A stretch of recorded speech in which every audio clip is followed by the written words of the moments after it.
while thinking more on what we might see in the continuation of the FNAF story after Ruin. Many little details within the Ruin DLC could hint at M1's involvement with the future of the series, and I thought up a way for the sentient program to be involved in the future Abyss game.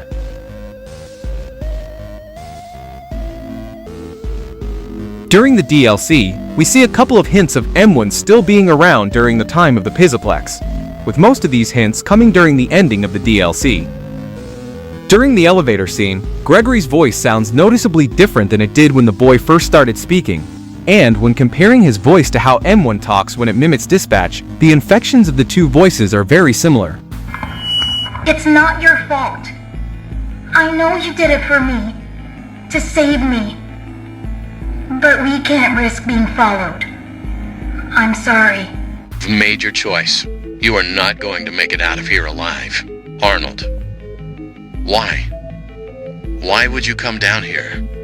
You are clever, but you need to stop messing with things you don't understand. This is also combined with the fact that the interference that Cassie hears just before Gregory starts speaking is exactly how M1 interrupted actual dispatch during Secret of the Mimic itself.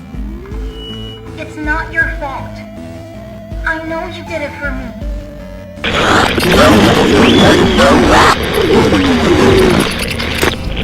Awesome. Glad to see you made it here without any complications whatsoever. Next, within the elevator itself, Cassie is seen being watched by a camera, with this camera being similar to the ones that we see M1 use during its time inhabiting Murray's costume manor. Switching over to what is being said by Gregory, one line in particular of the boy's speech is interesting, with the line being, "It's not your fault," a line we hear a recording of Fiona say during Secret of the Mimic. It's not your fault. Does go wrong, we want you to know that it's not your fault.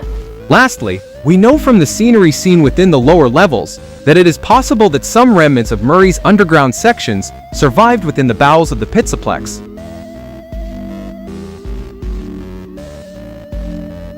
With all of these details in mind, my theory is, even before the Tangles tunneling underground and the ultimate abandonment of the Pizzaplex, N1 remained within the bowels of the complex and the remains of Murray's, still keeping her task and desire to fix the Mimic and keep it contained.